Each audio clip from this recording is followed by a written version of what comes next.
Some promises are so powerful that even 20 wolves will guard them until the debt is finally repaid.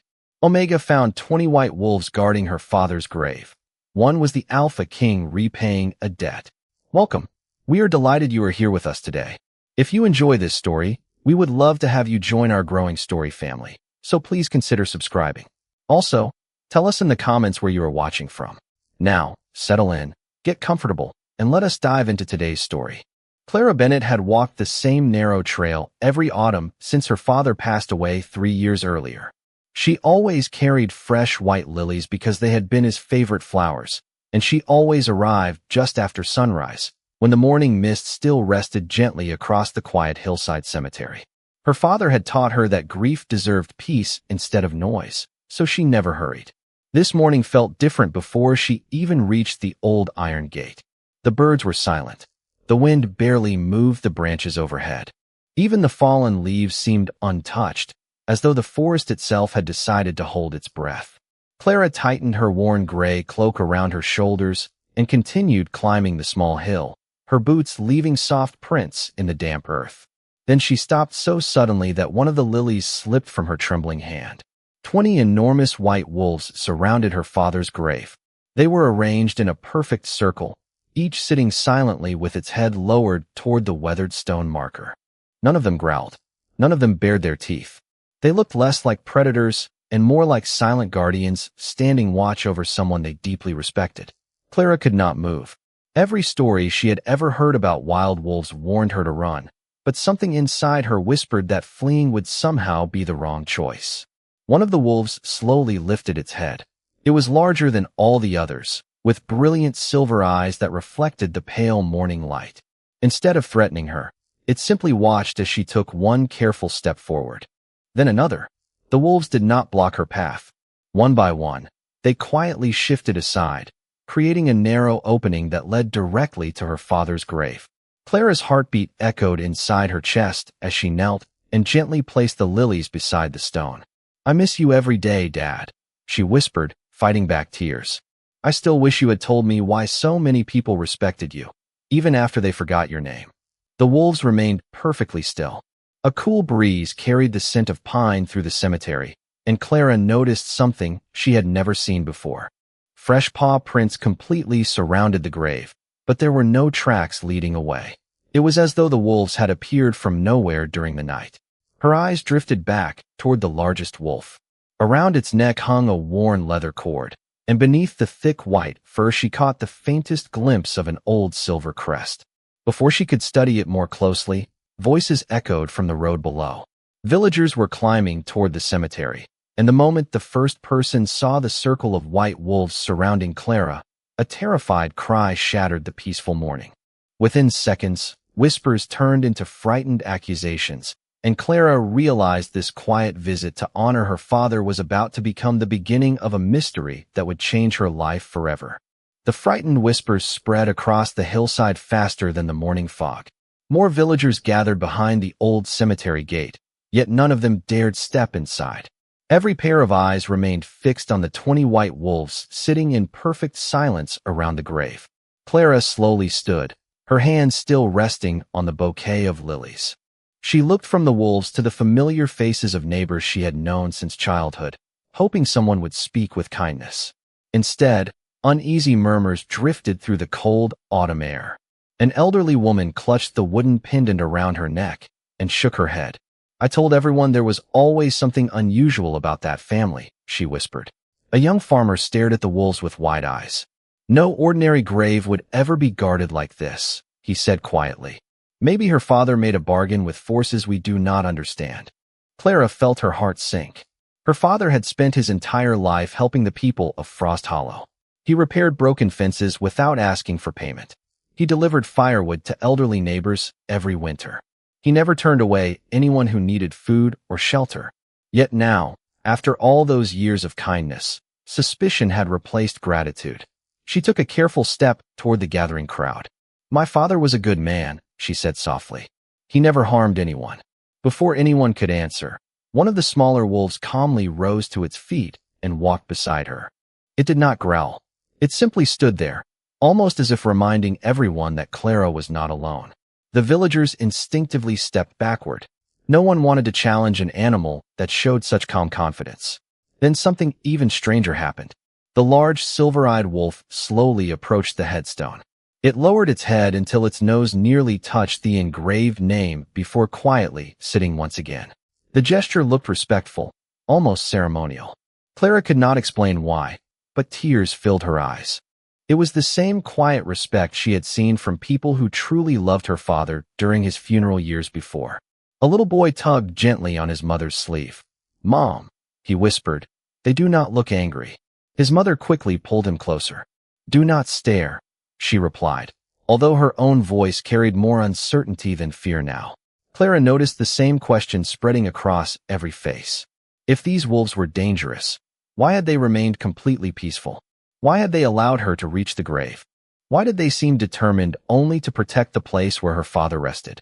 As the morning sun climbed higher, its golden light broke through the clouds and illuminated the weathered stone. Something caught Clara's attention near the base of the marker. Partially hidden beneath fallen leaves rested a small silver locket she had never seen before. She knelt and gently picked it up. Time had faded its shine, but the delicate craftsmanship remained beautiful. On its surface was an unfamiliar crest shaped like a crescent moon surrounded by elegant branches.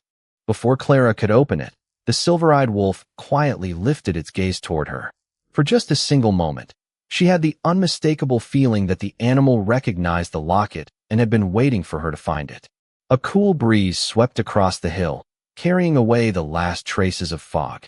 The villagers remained frozen in silence, watching as Clara carefully held the mysterious keepsake in her hands, unaware that the forgotten object would soon uncover a promise made decades earlier, a promise that someone powerful had traveled countless miles to finally keep. Clara carefully slipped the silver locket into the pocket of her cloak, unable to explain why it already felt strangely familiar in her hands. The 20 white wolves remained motionless around her father's grave, their silent presence calming the restless air even as the villagers slowly retreated down the hillside. No one dared approach the cemetery again that morning. One by one they disappeared, carrying frightened whispers back toward Frost Hollow, leaving Clara alone with questions that seemed to multiply by the minute. She stayed beside the weathered headstone until the sunlight reached its highest point, gently brushing fallen leaves away from the engraved letters of her father's name. "Who were you protecting?" she whispered. "Or perhaps, who were you protecting me from?" There was no answer except the gentle rustling of autumn branches overhead. When she finally stood to leave, something remarkable happened. The wolves rose together as though responding to a silent command. They did not surround her. Instead, they quietly spread through the forest, keeping a respectful distance while moving in the same direction she walked. Clara glanced over her shoulder several times. Every time she looked, the large silver-eyed wolf met her gaze before disappearing between the towering pines, only to appear again farther ahead. It felt less like she was being followed and more like she was being escorted home. As the afternoon faded into evening, Clara reached the small cottage where she had lived since childhood. The wooden porch creaked beneath her boots as she unlocked the front door. Everything inside remained exactly as her father had left it. His favorite rocking chair rested beside the fireplace. His old walking stick leaned against the wall. A shelf filled with carefully repaired books still carried the faint scent of cedar and parchment. She placed the mysterious locket on the kitchen table and lit a small oil lamp. Under the warm glow, the intricate crest became easier to see. A crescent moon rested above an ancient oak tree, surrounded by delicate silver vines. Clara had never seen the symbol before, yet something about it stirred a distant memory. She closed her eyes, searching through years of forgotten conversations. Then she remembered. She had been only 8 years old when she found her father polishing a silver object late one evening. When she asked about it, he smiled gently and said, "Some promises are too important to explain until the right day arrives." She had laughed, thinking he was simply telling another bedtime story. He never mentioned it again. Clara reached for the tiny latch and slowly opened the locket. Inside rested a faded portrait of a teenage boy with determined gray eyes standing beside her father beneath an enormous oak tree. Folded carefully behind the portrait was a weathered piece of paper. She unfolded it with trembling fingers. The ink had faded, But one sentence remained perfectly clear. If destiny allows me to wear the crown, I will repay this kindness with my life, my honor, and my kingdom. There was no signature. Only the same crescent crest pressed into dark blue wax at the bottom of the page.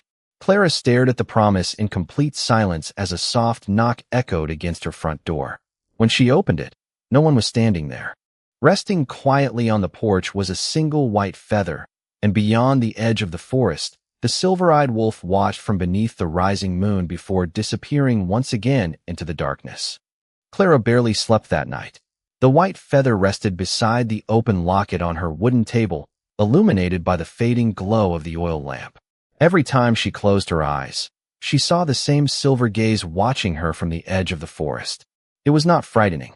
It felt patient, almost protective, as though someone had waited many years for her to discover the truth hidden inside the tiny piece of jewelry. At first light, she wrapped the locket carefully in a linen cloth and slipped it into her cloak before returning to the cemetery. The narrow path seemed unusually peaceful. Sunlight filtered through the tall pine trees, painting soft golden patterns across the ground. As she reached the hill, her breath caught once again. The 20 white wolves had returned. Just like the day before, they formed a perfect circle around her father's grave. The largest wolf sat closest to the headstone, its silver eyes calmly following her every movement. Clara slowly approached. The wolves quietly moved aside without hesitation, leaving the same narrow path open for her. She knelt beside the grave and gently rested her hand on the cool stone. "I found the promise," she whispered, "but I still do not know who made it." The wind stirred the branches above, carrying the scent of pine and fresh earth. Suddenly the large wolf stood and walked toward her. Every heartbeat seemed louder than the last as it stopped only a few feet away. Instead of looking at Clara, it lowered its head toward the locket hidden beneath her cloak, as though it already knew exactly what she carried. Clara carefully removed the silver keepsake and held it in both hands. The wolf remained perfectly still. Slowly, almost instinctively, she opened the locket once more and held the faded portrait toward the animal. For the briefest moment, the wolf closed its eyes. It looked less like an animal recognizing an object and more like an old friend remembering a cherished memory. Clara felt a chill travel through her arms. Before she could speak again, hurried footsteps echoed up the hill. 3 well-dressed travelers appeared near the cemetery entrance wearing dark cloaks trimmed with silver embroidery. Their horses waited below while they surveyed the quiet scene in complete disbelief. The oldest among them stared first at the wolves, then at Clara, then at the weathered grave. His expression changed from confusion to quiet amazement. "So it is true," he murmured softly. One of his companions stepped forward but immediately stopped when the 20 wolves calmly turned their attention toward the newcomers. There was no growling, no sign of aggression, only an unmistakable warning that the sacred ground would remain undisturbed. The older traveler respectfully lowered his head instead of moving closer. His voice was gentle when he finally addressed Clara. "Forgive our unexpected arrival," he said. "We have spent many years searching for the resting place of a man whose kindness altered the fate of an entire kingdom." Clara's fingers tightened around the silver locket. "You knew my father?" she asked. The traveler looked at the crest in her hands, and a warm smile slowly crossed his face. "No," he replied quietly, "but the man who sent us never forgot him, and he is finally close enough to fulfill the promise he made all those years ago." As those words settled over the silent cemetery, the silver-eyed wolf lifted its head toward the distant mountains, where the faint sound of royal horns drifted across the morning air, announcing that someone of extraordinary importance had entered Frost Hollow. The distant sound of royal horns rolled gently across the valley, carried by the crisp autumn breeze until every corner of Frost Hollow fell silent. The 3 travelers exchanged respectful glances before stepping aside, their attention fixed on the forest road winding toward the cemetery. Clara stood motionless beside her father's grave, the silver locket resting safely in her hands. She could not understand why her father's forgotten promise was suddenly drawing strangers, mysterious wolves, and now what sounded like a royal procession to the quiet village where almost nothing had changed in generations. The eldest traveler smiled kindly. "Our king has traveled a very long way," he said softly. He insisted that no messenger could complete this journey in his place. Clara looked at him with quiet confusion. "A king would come here for my father?" she asked. The man nodded without hesitation. "Not because of power," he replied. "Because of honor." Before Clara could ask another question, the silver-eyed wolf slowly turned toward the mountain road. One by one, the remaining 19 white wolves stood as well. Their movements were perfectly synchronized, graceful and calm, as though they had rehearsed this moment countless times. None of them showed the slightest sign of fear. Instead, they appeared to be welcoming someone they had waited years to see. Far below the hill, several riders emerged from the morning mist. They wore elegant black cloaks trimmed with silver, and each horse moved at an unhurried pace. At the center of the group rode a tall man whose presence seemed to quiet the very air around him. His dark cloak shifted gently with the breeze, and sunlight reflected from the silver clasp resting across his shoulder. Even from a distance, Clara could sense an unusual calm in the way he carried himself. There was no display of pride, no unnecessary grandeur, only quiet confidence and unmistakable dignity. As the riders approached the cemetery entrance, every member of the escort respectfully remained outside the old iron gate. Only the tall stranger continued forward alone. The moment his boots touched the worn stone pathway, something remarkable happened. The 20 white wolves lowered their heads in perfect unison. Clara watched in astonishment. They were not obeying out of fear. They were offering respect. The stranger paused before reaching the grave. His gray eyes settled first upon the weathered headstone, then upon the bouquet of white lilies Clara had placed there earlier that morning. For a long moment he said nothing. His expression carried the quiet sorrow of someone remembering a debt that had never faded with time.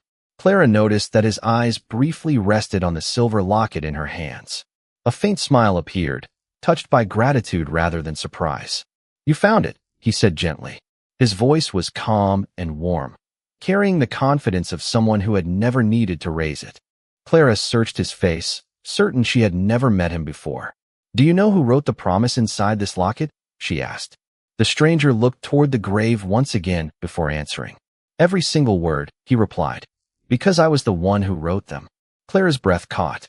Before she could fully understand what those words meant, the silver-eyed wolf quietly walked forward and stopped beside the stranger. The magnificent animal looked into his eyes for only a heartbeat before lowering its head once more. The stranger gently rested one hand upon the wolf's neck with familiar affection. The simple gesture revealed a bond so deep that it could not be explained by ordinary friendship. Clara suddenly realized she was standing before the man her father had once saved, although she still had no idea that the greatest revelation of all had yet to unfold. Clara looked into the stranger's calm gray eyes, searching for answers that seemed impossible to believe. The silver locket suddenly felt heavier in her hands, as though it carried not only a promise but the weight of many forgotten years. "You wrote this?" she asked quietly. The man gave a gentle nod. "I did," he answered, "but I was far too young to understand how much one act of kindness could shape an entire lifetime." Before Clara could speak again, hurried voices echoed from the road below. Several influential landowners from Frost Hollow climbed toward the cemetery, accompanied by village officials carrying rolled maps and measuring rods. They stopped abruptly when they noticed the stranger standing beside the grave, but their attention quickly returned to the weathered cemetery itself. One of the officials cleared his throat. "This hillside has been selected for a new watchtower," he announced with practiced confidence. "Construction begins tomorrow. Every grave will be respectfully relocated." Clara's heart dropped. "My father's resting place cannot be moved," she replied. "He asked to remain here, overlooking the valley he loved." The official sighed as though the decision had already been settled. "The order has been approved." Before another word could be spoken, the 20 white wolves moved as one.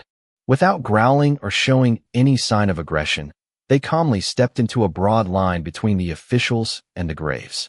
Their posture was peaceful, yet unwavering. Every wolf stood shoulder to shoulder, creating a silent barrier no one felt willing to cross. An uneasy silence spread across the hillside. Even the breeze seemed to pause. The officials exchanged uncertain glances. They had expected frightened villagers, not 20 magnificent guardians whose calm confidence carried unmistakable authority. One younger surveyor quietly lowered his measuring rod. Perhaps we should return another day, he whispered. The elder official frowned, but did not take another step forward. The stranger beside Clara remained perfectly composed. He neither encouraged the wolves nor attempted to dismiss them. Instead, he watched the scene with quiet reflection, almost as though he had expected this exact moment to arrive. Clara noticed that every wolf occasionally looked toward him, waiting with complete trust. She turned back to the stranger. "Why are they protecting this place?" she asked. His expression softened. "Because gratitude does not disappear with time," he replied. "Some debts become part of who we are." The eldest traveler who had arrived earlier respectfully approached and bowed his head toward the stranger. "Your Majesty," he said carefully, "the council from the capital has reached the village. They are awaiting your instruction." The words hung in the cool afternoon air. Gasps spread through the gathered crowd. Several villagers instinctively lowered their heads, finally realizing they were standing before someone far greater than an ordinary traveler. Clara remained frozen. She had heard stories about the Alpha Kingdom's ruler, a king respected as much for his honor as for his wisdom, yet she had never imagined he would stand beside her father's grave. The man slowly looked toward her, kindness filling his steady gaze. "There is one truth I have delayed for far too many years," he said. "Your father did not simply save a lost traveler. He saved the life of the young Alpha Prince who would one day become King Adrian Blackwood." As those words settled over the silent cemetery, the largest white wolf stepped forward beside him once more, its silver eyes shining beneath the afternoon sun, and Clara suddenly understood that the greatest mystery was no longer why the wolves had come, but how one promise had inspired 20 loyal guardians to protect a single grave until the king himself could finally return. The hillside remained completely silent after King Adrian Blackwood revealed his identity. Even the villagers who had doubted Clara lowered their eyes in stunned disbelief. No one had imagined that the quiet man standing beside the weathered grave was the Alpha King himself. Clara could only stare at him, her thoughts racing faster than her heartbeat. She remembered every story she had ever heard about the ruler of the Alpha Kingdom. They spoke of his wisdom, his fairness, and his unwavering sense of honor. Yet none of those stories had ever mentioned that he carried a promise made to an ordinary man from a forgotten village. King Adrian slowly stepped toward the headstone. The 20 white wolves quietly moved aside, creating a clear path without needing a single command. Clara noticed the deep respect in their movements. It was as though they understood this moment belonged to the king and to the man resting beneath the stone. Adrian stopped before the grave and removed the silver clasp from his dark cloak. Carefully, he placed it beside the bouquet of white lilies. The polished silver crest matched the symbol engraved inside the locket perfectly. Then, to the complete astonishment of everyone watching, the Alpha King lowered himself onto one knee before Clara's father. No one spoke. The only sound was the gentle breeze moving through the tall pine trees surrounding the cemetery. Adrian bowed his head for several long moments before finally speaking. "When I was 18 years old, I was separated from my royal escort during a violent winter storm," he said quietly. "I had no food, no strength, and no hope of reaching home. Your father found me lying alone beneath these mountains. He never asked my name. He never asked where I came from. He simply carried me into his home, shared his last loaf of bread, and reminded me that kindness does not depend on titles." Clara felt tears filling her eyes as she listened. She had always known her father was generous, but she had never imagined the life he had quietly changed. Adrian continued, his voice steady with gratitude. "When I recovered, I offered him gold. He refused it. I offered him land. He smiled and refused again. Then he looked at me and said something I have carried every day since. He told me that if I truly wished to repay him, I should become a king who protected ordinary people with the same care he had shown a stranger." The villagers exchanged emotional glances. Every accusation they had whispered only hours earlier now filled them with regret. Clara looked down at the locket still resting in her hands. The promise inside suddenly carried an even deeper meaning. It had never been written because of obligation. It had been written because genuine gratitude had survived every passing year. Adrian slowly rose to his feet and turned toward Clara. His expression was warm, but touched with sorrow. "I returned many times," he admitted softly. "Each visit came too late. I was told your father had passed away before I could thank him properly. So I made another promise. Until I could honor him myself, his resting place would never stand alone. As if responding to his words, the 20 white wolves lifted their heads together. Their silver and white coats shimmered beneath the afternoon sunlight, and Clara finally understood that these loyal guardians had never been protecting a grave alone. They had been protecting the memory of a kindness that even a king believed should never be forgotten. Clara stood quietly beside King Adrian, her eyes drifting from the 20 white wolves to the simple stone that marked her father's resting place. The afternoon sun cast long golden rays across the hillside, and for the first time since her father's passing, she felt that the silence surrounding his grave no longer carried loneliness. It carried honor. The villagers slowly stepped forward, no longer with fear, but with humility. The elderly woman who had questioned Clara's family lowered her head. "We judged a good man without remembering the life he lived," she said softly. Others nodded in quiet agreement, unable to meet Clara's eyes. King Adrian looked across the gathering with calm compassion rather than anger. "Your regret honors him more than your pride ever could," he said. "The greatest measure of a community is not whether it makes mistakes, but whether it has the courage to correct them." His words settled gently over the crowd. No one argued. No one searched for excuses. Even the officials who had arrived with maps to relocate the cemetery slowly rolled them closed. The elder official stepped toward the king and bowed deeply. "Your Majesty," he said respectfully, "the order to build the watchtower will be withdrawn immediately. This place will remain untouched." Adrian gave a grateful nod before turning back toward Clara. "Your father protected a future he could not see," he said. "Today, it is my responsibility to protect his legacy." He raised his hand slightly, and one of his royal attendants approached carrying a polished wooden case. Inside rested an elegant silver plaque engraved with the crescent crest Clara had discovered inside the locket. Beneath the crest were carefully carved words. "Here rests Thomas Bennet, whose kindness changed the destiny of a king and reminded a kingdom that true strength begins with compassion." Clara covered her mouth as tears filled her eyes. She gently traced the engraved letters with her fingertips. "He would never have wanted recognition," she whispered. Adrian smiled warmly. "I know," he answered. "That is exactly why he deserves it." The attendants respectfully placed the memorial beside the weathered headstone without disturbing the grave itself. Around them, the 20 white wolves quietly remained in place, their peaceful presence giving the ceremony an almost timeless feeling. The little boy who had spoken to his mother earlier carefully stepped closer to Clara, holding a single white flower he had picked along the path. "May I leave this for your father?" he asked shyly. Clara smiled through her tears and nodded. The child placed the flower beside the lilies before stepping back with quiet respect. One by one, the remaining villagers followed his example. Some brought flowers from nearby fields. Others simply bowed their heads in silence. Before long, the once-forgotten grave was surrounded by blossoms of white, blue, and gold, each one a quiet apology and a heartfelt expression of gratitude.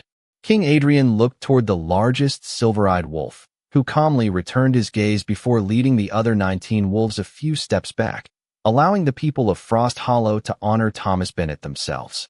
Clara watched the remarkable scene with a full heart. Her father had spent his life believing that kindness was never wasted, even when no one noticed.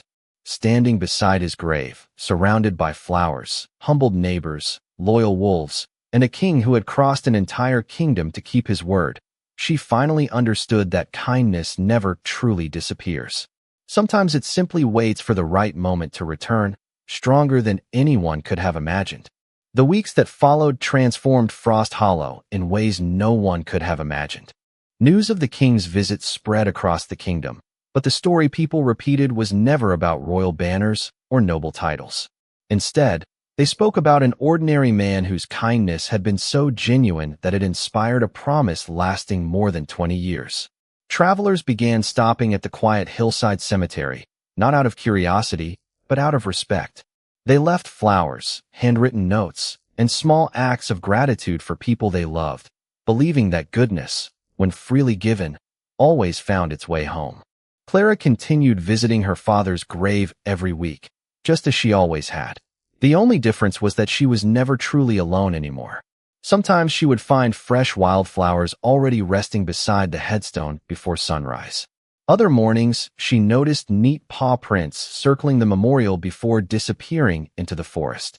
The 20 white wolves were rarely seen by the villagers now, but everyone understood they had never truly left. They were simply watching from the quiet places where gratitude still lived. Several days after the ceremony, King Adrian returned once more, this time without a royal escort or ceremonial clothing. Wearing only a simple dark cloak, he joined Clara beneath the old oak tree overlooking the valley. They sat together in peaceful silence for several moments before he finally spoke. "Your father once told me that a kingdom becomes stronger every time one person chooses compassion over pride," he said with a thoughtful smile. "I have tried to remember those words every single day." Clara looked toward the distant mountains where the morning sunlight touched the treetops. "He believed that kindness should never expect a reward," she replied softly. Adrian nodded. "Perhaps that is why it deserves one anyway." From inside his cloak, he carefully removed a sealed document bearing the royal crest. "I would like to establish the Thomas Bennett Foundation," he said. "Its purpose will be simple. Any family, especially those who have been forgotten or overlooked, will always have a place to seek help without fear or shame. I would be honored if you would lead it." Clara looked at the document before quietly shaking her head with a gentle smile. "I do not want people to remember my father because of my name," she answered. "I want them to remember him because they choose to help someone else." Adrian's smile grew warmer. "Then you have already accepted the responsibility," he said. Together they walked back to the grave carrying fresh white lilies. As Clara placed the flowers beside the memorial, a familiar breeze swept gently across the hillside. One after another, 20 white wolves emerged silently from the edge of the forest. They did not form a guarded circle this time. Instead, they stood peacefully beneath the tall pine trees, watching with quiet contentment. The largest silver-eyed wolf met Adrian's gaze for a brief moment before lifting its head toward the bright morning sky. Sunlight reflected across the silver memorial, the weathered headstone, and the countless flowers surrounding them. Clara realized that her father had never truly been forgotten. His greatest gift had not been the life he saved, but the example he left behind. One act of compassion had become another, then another, reaching people he would never meet and changing lives he would never see. As Clara and Adrian quietly walked down the hill together, the wolves slowly followed at a respectful distance, their white coats glowing beneath the morning sun, like living reminders that promises built on honor never fade. Gratitude never grows old, and the smallest act of kindness can become a legacy that outlives even time itself.